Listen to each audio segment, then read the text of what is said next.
പുതിയൊരു വീഡിയോയിലേക്ക് എല്ലാവർക്കും സ്വാഗതം. കഴിഞ്ഞ ദിവസം എൻ്റെ ഒരു ഫ്രണ്ട് പറഞ്ഞായിരുന്നു ചിക്കൻ റൈസിൻ്റെ ഒരു റെസിപ്പി ഇടാമെന്ന്. അപ്പം നമുക്കത് ഇടാം കേട്ടോ. അങ്ങനെ നമ്മുടെ ചിക്കൻ റൈസ് അത് ഫുൾ എടുത്തില്ല കേട്ടോ. അതിൻ്റെ പകുതി മാംസം വെട്ടി വെച്ചിട്ടുണ്ട്. നാളെ നമുക്ക് വറുക്കുകയോ അല്ലെങ്കിൽ ചില്ലി ചിക്കൻ ഉണ്ടാക്കുകയോ ഒക്കെ ചെയ്യാം കേട്ടോ. അപ്പം ഇത് ഏകദേശം 3/4 കിലോ ചിക്കൻ്റെ റൈസ് എടുത്തിട്ടുണ്ട്. പിന്നെ ഒരു 3 പച്ചമുളക്, ഒരു 5 വെളുത്തുള്ളി, ഒരു 2.5 സവാള, പിന്നെ ഒരു തക്കാളി, ഒരു 7 കതപ്പ് കറിവേപ്പില എടുത്തിട്ടുണ്ട്. നമ്മുടെ തക്കാളിയും നമ്മുടെ ഈ വെളുത്തുള്ളിയും കൂടെ അരിഞ്ഞു വെച്ചിട്ടുണ്ട്. ഇത് എണ്ണയിലിട്ടൊന്ന് വഴറ്റി എടുത്തിട്ട് വരാം. കുറച്ച് എണ്ണ വെച്ചിട്ടുണ്ട്. ഇനി നമുക്ക് ഇത് അതിലേക്ക് ഇട്ട് കൊടുക്കാം. ഇത് നന്നായിട്ട് ഈ വെളുത്തുള്ളിയൊക്കെ ഒന്ന് വെന്ത് വരണം. എന്നിട്ട് ഇത് നന്നായിട്ട് വഴറ്റിയിട്ട് നമുക്ക് മിക്സിയുടെ ജാറിലിട്ടൊന്ന് അരച്ചെടുക്കാം. അങ്ങനെ നമ്മുടെ തക്കാളിയും വെളുത്തുള്ളിയും എല്ലാം നന്നായിട്ട് വഴണ്ട് വന്നിട്ടുണ്ട്. ഇതിനെ ഒന്ന് തണുക്കാനായിട്ട് മാറ്റി വെക്കാം. നമുക്കിതൊന്ന് അരച്ചിട്ട് വരാം കേട്ടോ. നമ്മൾ അതിലിരുന്ന, അതായത് നമ്മുടെ തക്കാളിയും വെളുത്തുള്ളിയും കൂടെ ഇരുന്ന പാത്രം ഇച്ചിരി വെള്ളം ഒഴിച്ച് ഒന്ന് കഴുകിയെടുത്തതാട്ടോ. ഇത് അരച്ചെടുത്തിട്ട് വന്നിട്ടുണ്ട്. അങ്ങനെ നമ്മുടെ പാൻ ചൂടായിട്ടുണ്ട്. ഇനി ഇതിലേക്ക് ആവശ്യത്തിന് നമുക്ക് വെളിച്ചെണ്ണയും കൂടെ ഒഴിച്ചു കൊടുക്കാം. അപ്പോൾ സവാള എല്ലാം അരിഞ്ഞു വെച്ചിട്ടുണ്ട്. സവാളയും പച്ചമുളകും എല്ലാം അരിഞ്ഞു വെച്ചിട്ടുണ്ട് കേട്ടോ. അപ്പോൾ ഈ സവാളയും പച്ചമുളകും കൂടെ ഇതിലിട്ട് ഒന്ന് വഴറ്റിയെടുക്കാം.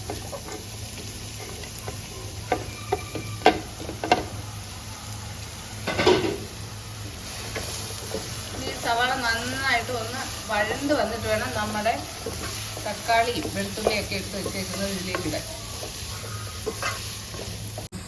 നമ്മൾ നേരത്തെ എടുത്ത് വെച്ചതിൻ്റെ പകുതി കറിവേപ്പില ഇതിലേക്ക് ഇട്ട് കൊടുക്കാം.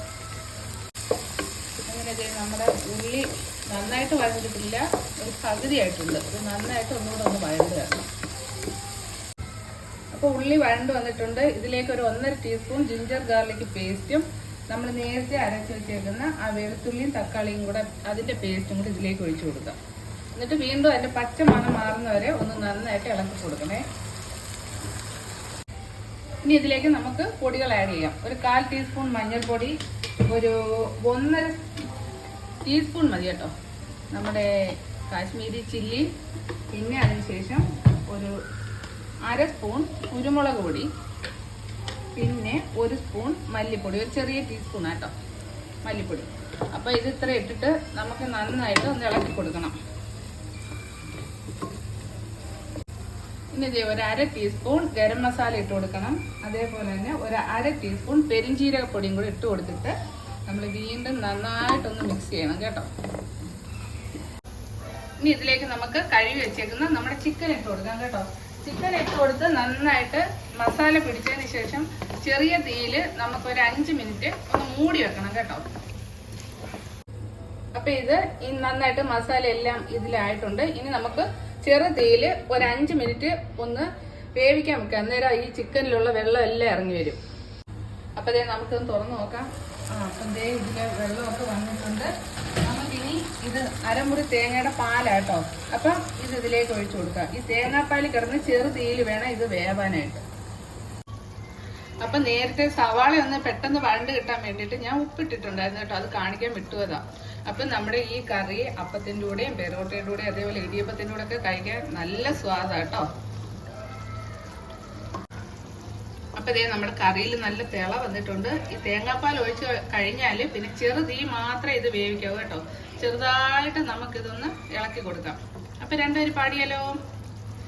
പെരിയാറേ പെരിയാറേ പർവ്വത നിരയുടെ തെളിനീരേ കുളിരും കൊണ്ടു കുണുങ്ങി നടക്കും മലയാളി പെണ്ണാണു നീ, ഒരു മലയാളി പെണ്ണാണു നീ.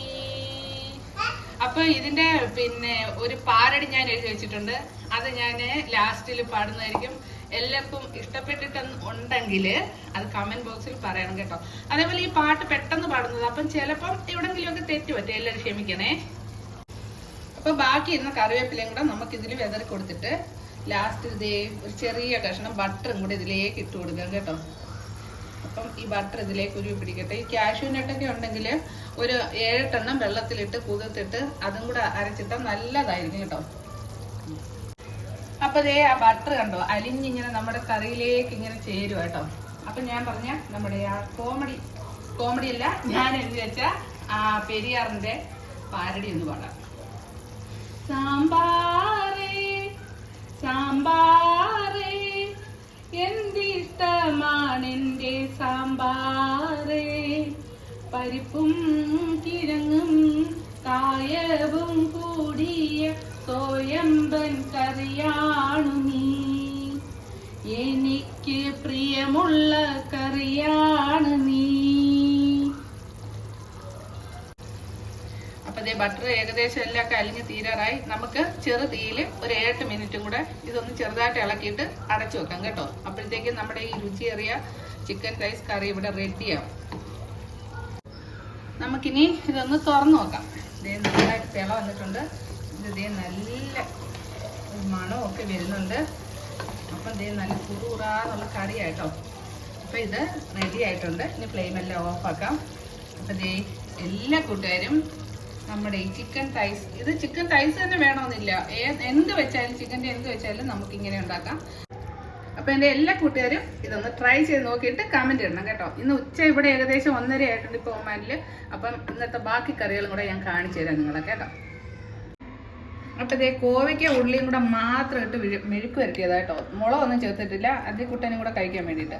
അതേപോലെ ഇതേ മഷ്റൂം കറി. ഇതാണ് ഇന്നത്തെ നമ്മുടെ ഇവിടുത്തെ കറികൾ കേട്ടോ കൂട്ടുകാരെ. അപ്പം പുതിയൊരു വീഡിയോയുമായിട്ട് വീണ്ടും വരാം. ടാറ്റാ.